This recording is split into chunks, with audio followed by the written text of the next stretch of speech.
Aujourd'hui, on va répondre à vos questions sur la scoliose, cette déformation de la colonne vertébrale qui provoque une asymétrie des épaules ou du bassin et parfois des douleurs dans le dos. Quelle en est la prise en charge?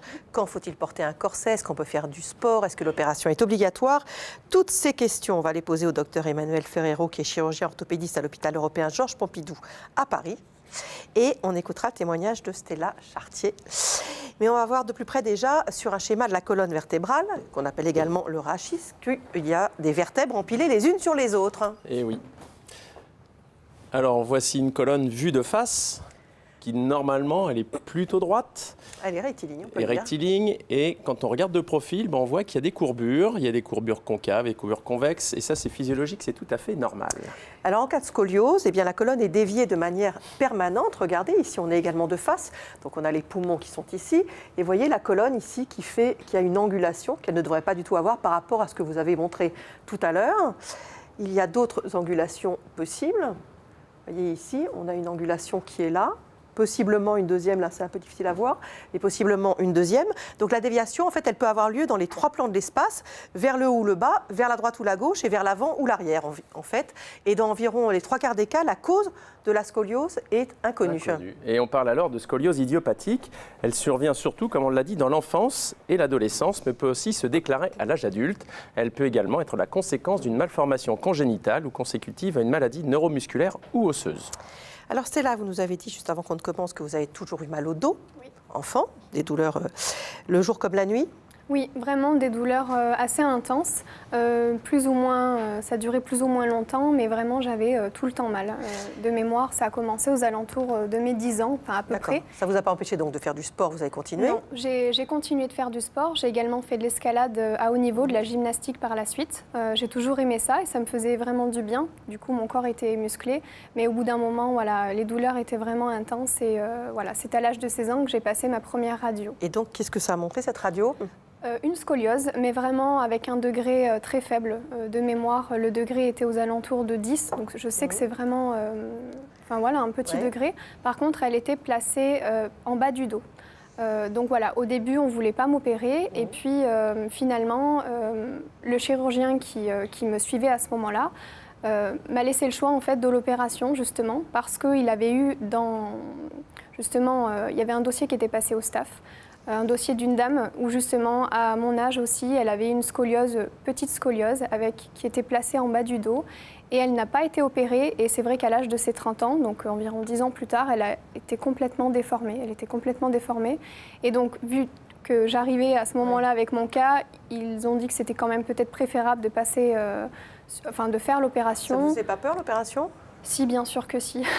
On m'a laissé le choix, du coup. À 16 ans, on m'a dit, voilà, tu as le choix de te faire opérer. Et ça a été très, très compliqué, forcément, à cet âge-là. Et j'ai été vraiment entourée de mes parents qui m'ont conseillé de faire l'opération. Et donc, voilà, j'ai bien sûr accepté pour ne pas avoir des risques d'être handicapée plus tard ou d'avoir une malformation. D'accord, on va voir comment ça s'est passé. On va prendre déjà quelques questions. Chantal a 58 ans, elle a une scoliose depuis l'âge de 14 ans. Elle demande pourquoi la colonne se déforme à cet âge-là et surtout chez les filles. Alors, on a fait plusieurs recherches sur les causes de la scoliose et comme vous avez dit en introduction, la cause réelle n'est pas retrouvée. Il y a plusieurs facteurs qui sont suspectés. Une part génétique, probablement plusieurs gènes, puisqu'effectivement, on en retrouve plus chez les filles et plus dans la famille d'une personne qui a une scoliose. Mais les causes précises de la scoliose idiopathique ne sont pas encore découvertes.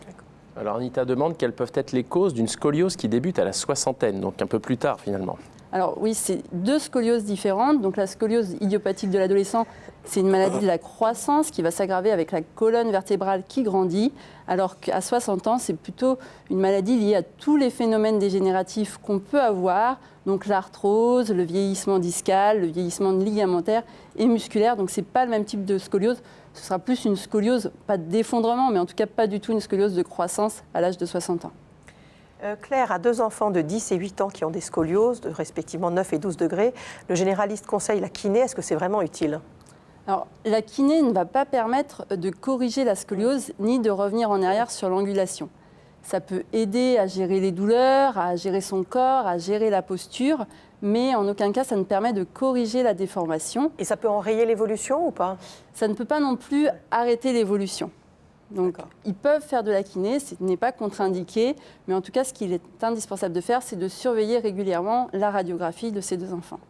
Alors Claude demande si le port de charges lourdes dans l'enfance, comme des sacs de sel ou un cartable trop lourd, favorise la scoliose.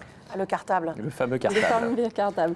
Non, le cartable n'est pas si méchant que ça, et en fait, rien n'est prouvé sur le port du cartable, et on peut très bien porter son cartable, même s'il est un peu lourd, ça ne va pas provoquer la scoliose ni l'aggraver. Est-ce que ça peut majorer les douleurs d'un enfant qui a une scoliose?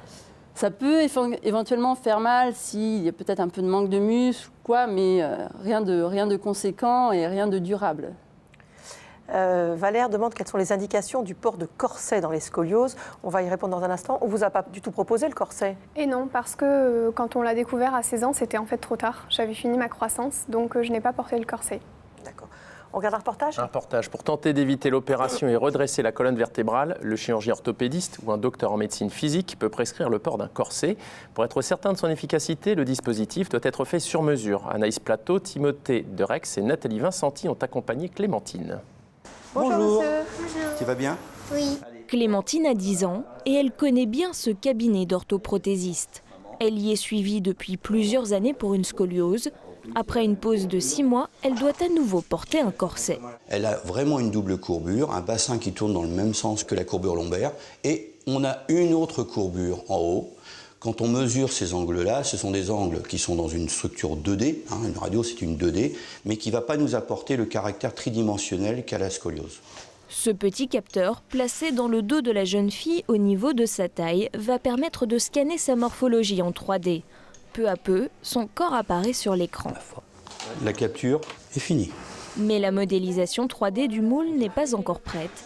L'orthoprothésiste accentue les déformations du corps de Clémentine, mais dans le sens inverse. Cette forme 3D, on la porte dans un logiciel qui va nous permettre de construire en parallèle le corset, c'est-à-dire une forme qui va être diamétralement opposée à la déformation 3D de la scoliose et l'accentuer pour avoir un effet d'hypercorrection. Le corset apparaît alors. Le moule est sculpté sur mesure, puis une feuille de plastique chauffée avec les motifs choisis par Clémentine vient l'entourer. Il ne reste plus qu'à attendre que le plastique refroidisse et à créer les ouvertures adéquates. Quelques jours plus tard, il est temps de l'essayer. C'est bien les licornes? Oui. Bon, tu valides? Oui. Le corset est ajusté pour qu'il soit le plus efficace possible. L'orthoprothésiste repère certaines parties à réduire pour améliorer le confort de Clémentine. Il faut les poncer parce qu'une gêne, ça sera un échec de traitement puisque si le corset gêne, il n'est pas mis. Vas-y, respire, respire. Voilà, elle respire, on voit bien son thorax est en train de tourner. Il ressort de ce côté-là comme il ressort de ce côté-là. C'est ce qu'on appelle des expansions. En corrigeant finalement la forme thoracique, on augmente le volume respiratoire et à chaque contrôle, on augmentera, on va dire, ce volume au niveau du corset. 10 minutes suffisent pour faire les derniers ajustements sur le corset. Dernière étape, elle doit être capable de se débrouiller seule. Il est bien sur la taille, tu as bien tourné. Regarde si c'est bien fermé. Alors on entend le clac. Formidable. Tous ces gestes doivent devenir des automatismes. Clémentine les réalisera tous les soirs avant de se coucher avec son équipement. C'est pas trop gênant puisque on s'habitue et aussi parce que quand on dort, on s'en rend pas compte qu'on l'a. Je préfère le porter parce que moi après je sais qu'il sera mieux mon dos. Les résultats sont déjà visibles après seulement quelques minutes. On voit très bien déjà en sortie de corset, on est déjà plus lisse. Donc elle a une faculté, elle a 10 ans, elle est très souple, c'est maintenant qu'il faut travailler. Ça va aller? Oui. Prêt à relever le défi? Ouais. Génial. Clémentine devra se réadapter au dispositif pendant 1 mois avant de dormir avec toutes les nuits. Souvent, les enfants atteints de scoliose portent un corset jusqu'à la fin de leur croissance. Et alors, ces corsets ne sont portés que la nuit? Alors, il y a différents types de corsets. Il y a des corsets qui se portent jour et nuit, 23 heures sur 24. On les enlève globalement pour la douche. Et des corsets de détorsion nocturne qui se portent uniquement la nuit. Donc, ça dépend un peu des écoles, du prescripteur. Il y a des études qui ont montré que les corsets de nuit pouvaient être aussi efficaces que les corsets de jour dans le contrôle de la scoliose. C'est quand même plus facile à gérer pour un Et exactement, jeune. les conséquences dans la vie d'un adolescent sont plus faciles sur un corset qu'on porte que la nuit chez soi à la place de son pyjama, plutôt qu'un corset à porter le jour devant les camarades. D'accord.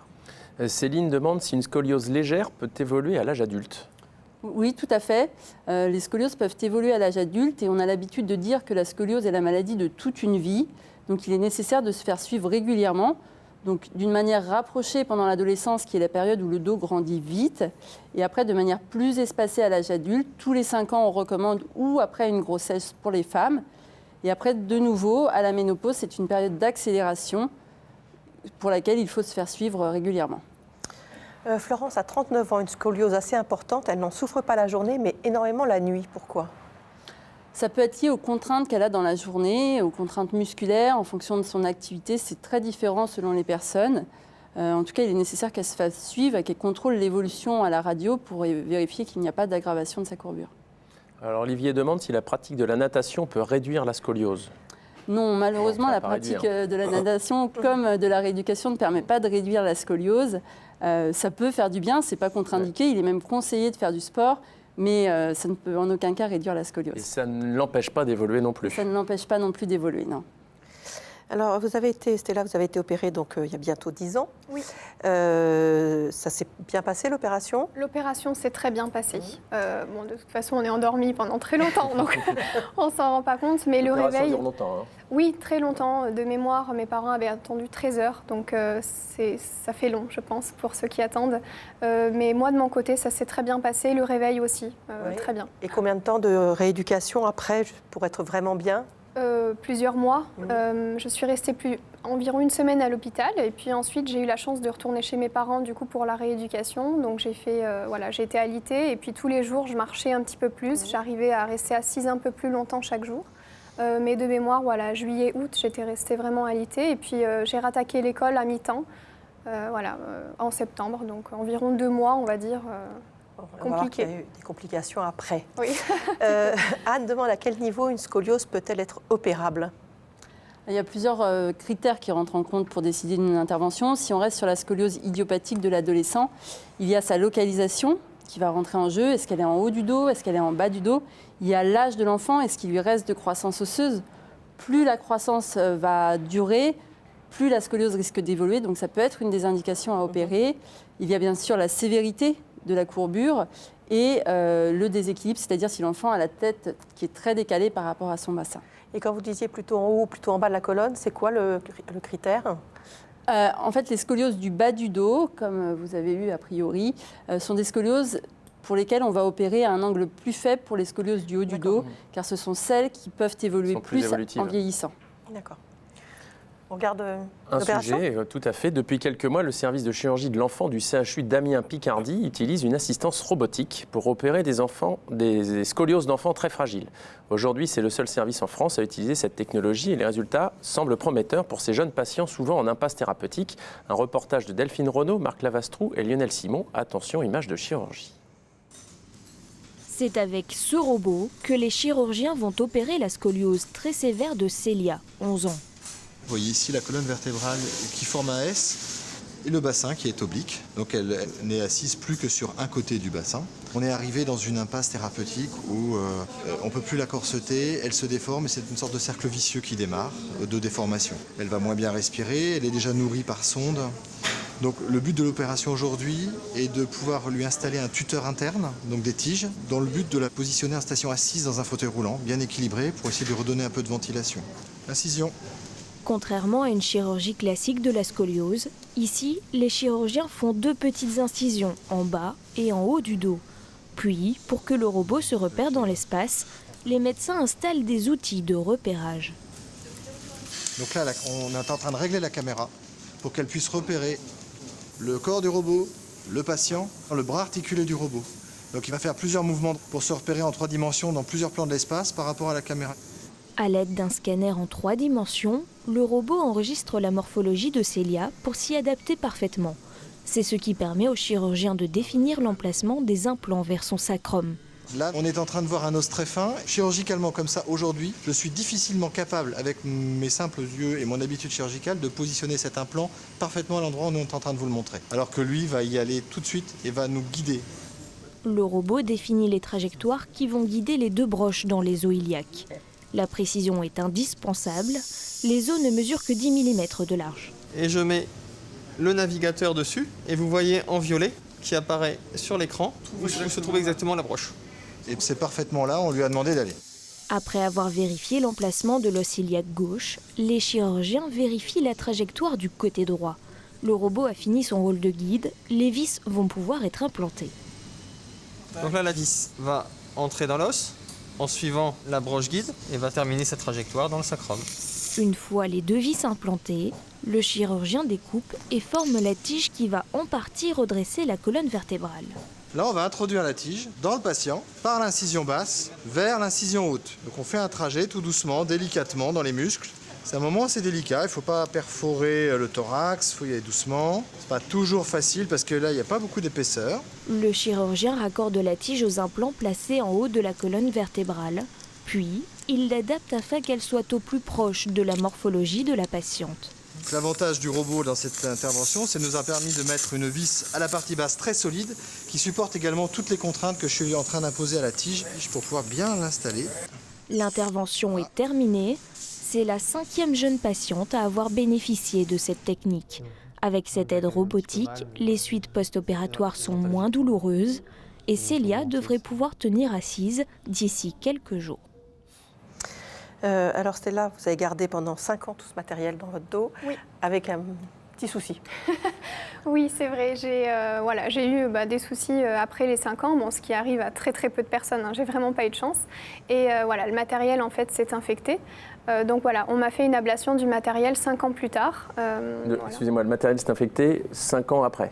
Non, pendant les 5 ans. Pendant les 5 ans, Voilà, d'accord. ça a été très dur de savoir que c'était le matériel et j'avais énormément de symptômes, tous Grosses différents. douleurs, Des douleurs atroces, vraiment, je sentais le matériel en fait. Faire les tiges et les tiges qui étaient mises. Oui, surtout les vis aussi. Les vis aussi. Donc on disait que j'étais fine, donc du coup on entend ça, on laisse faire. Les radios étaient bonnes vu qu'on ne voyait pas l'infection, mais voilà, au bout de 5 ans, quand j'étais vraiment pratiquement plus là, j'ai passé un TEP scan et puis on a découvert que j'avais une infection.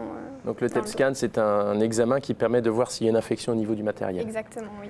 Et donc on vous a enlevé le matériel. Voilà, oui.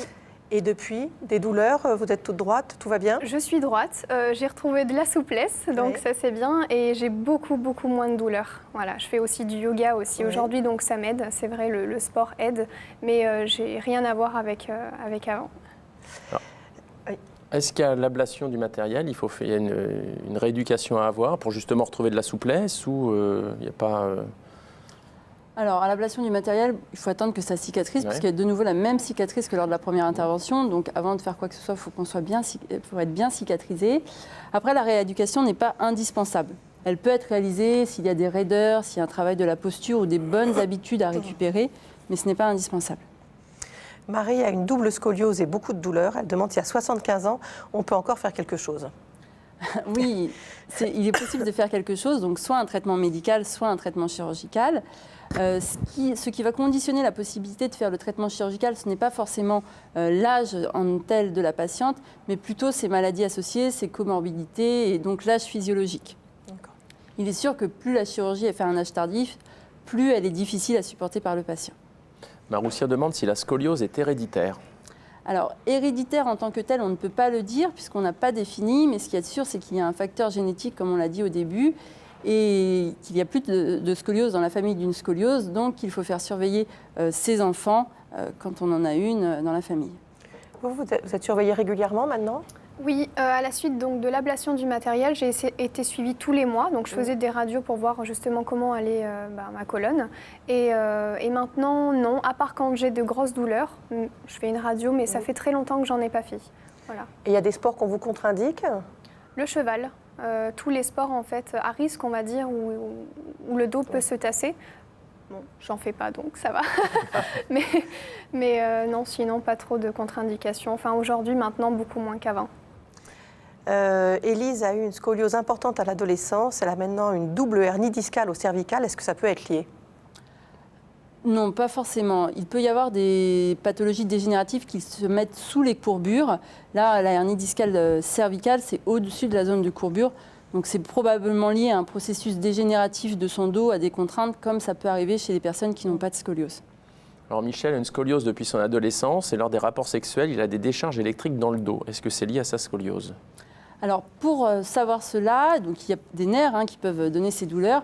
Il est nécessaire qu'il fasse une imagerie endocanalaire, donc de ses nerfs et de sa moelle, pour vérifier s'il n'y a pas une autre compression qui puisse expliquer ces douleurs. Ce serait une IRM par exemple? Une IRM, oui. La scoliose en elle-même, normalement, ne provoque pas de douleurs neurologiques. Pour la scoliose idiopathique, on parle, bien sûr. Marie se demande que faire quand on a une scoliose importante due à une hémivertèbre supplémentaire dans le bas du dos et quel sport pratiquer. C'est quoi cette hémivertèbre en plus là?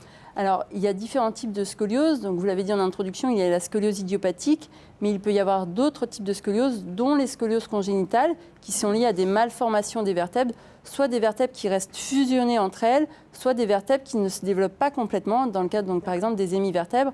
Et donc, ça fait un coin supplémentaire au lieu d'avoir les vertèbres rectangulaires, qui entraîne une déviation au-dessus et en dessous. Donc, il n'y a pas de sport, c'est toujours la même chose qui peuvent empêcher l'évolution de cette scoliose, qu'elle soit congénitale ou idiopathique. Alors Charlotte nous rapporte qu'après une scoliose soignée à l'adolescence par plâtre, puis corsée 23 heures sur 24, est-ce qu'il faut qu'elle poursuive faut-il poursuivre un suivi après une grossesse? Est-ce qu'elle doit continuer à être suivie? Voilà. Oui. Toute la vie, il faut faire suivre sa scoliose. Donc après les grossesses, sinon tous les 5 ans, mais c'est la maladie de toute une vie et donc on se fait suivre. Ça peut récidiver. Récidiver ou continuer à évoluer, en tout cas, oui. Et est-ce que la grossesse est un facteur aggravant ou pas? Il y a des études qui ont été faites pour rechercher si c'était un facteur aggravant ou pas. En tout cas, ça peut être la cause de plusieurs douleurs, de plus de douleurs. Et la prise de poids peut entraîner une majoration de ces douleurs. Donc il est nécessaire de se faire suivre après. Lucie a 37 ans, elle a des muscles atrophiés par le port du corset ou de la ceinture sur une scoliose opérée avec arthrodèse et tige. Est-ce que c'est récupérable, ces muscles atrophiés? Alors, dans la zone fusionnée, donc dans la zone où il y a les tiges, forcément ces muscles vont moins travailler, donc ils vont être moins développés que quelqu'un qui n'a pas été opéré, mais il est possible de faire du sport tout de même pour récupérer une certaine musculature et de la rééducation. Et là, on voit bien pourquoi... là, on a dû lui enlever son matériel, mais on enlève systématiquement le matériel? Non, pas du tout. Le matériel, normalement, il est prévu pour être gardé toute la vie. Il est exceptionnel qu'on l'enlève. Et souvent, si on l'enlève trop précocement, il peut y avoir une récidive, de nouveau une majoration de la courbure. Donc il est prévu pour rester et la majorité des personnes le gardent toute leur vie. Si on le retire, c'est s'il y a une infection ou si le matériel gêne, s'il y a un amaigrissement ou s'il y a une menace cutanée finalement. C'est un petit peu ça. Oui, voilà. Magali demande s'il est fréquent de perdre ses règles à cause de complications dues à la scoliose. Non, ce n'est pas vraiment la complication liée à la scoliose, c'est plus tout ce qui va avec les différentes interventions et les chocs, on va dire, périopératoires, anesthésiques et tout ça, pour le corps en général. Ce n'est pas lié directement à la scoliose, ça peut arriver pour n'importe quelle autre chirurgie. Philippe a eu une intervention chirurgicale pour une scoliose, une double arthrodèse, et il se retrouve aujourd'hui avec beaucoup d'arthrose. Il y a un lien évident? Alors, l'arthrose, on en a tous en vieillissant. Sur un dos qui n'est pas axé, il va y avoir plus de contraintes, donc potentiellement plus de développement de l'arthrose. Et surtout, sous la zone opérée, toutes les contraintes sont réparties là, parce que je suppose qu'il n'est pas fusionné jusqu'à son bassin. Et donc, effectivement, c'est une zone où l'arthrose va plus se développer. Merci beaucoup. Vous avez repris la danse classique? Non, je n'ai pas repris la danse classique. Merci beaucoup en tout cas d'être venu. Demain, dans le Docteur, on répondra à vos questions sur la cheville, sur les entorses, sur les fractures. Et puis je vous rappelle donc ce soir, Le Monde en face, consacré à l'inceste, avec un documentaire magnifique, difficile mais magnifique, suivi d'un débat avec des experts et d'autres témoignages. Ce soir donc à 20h50 sur France 5. Et puis on se retrouve demain à 13h40, bien sûr, pour le magazine de la santé. Et à la semaine prochaine. Yeah.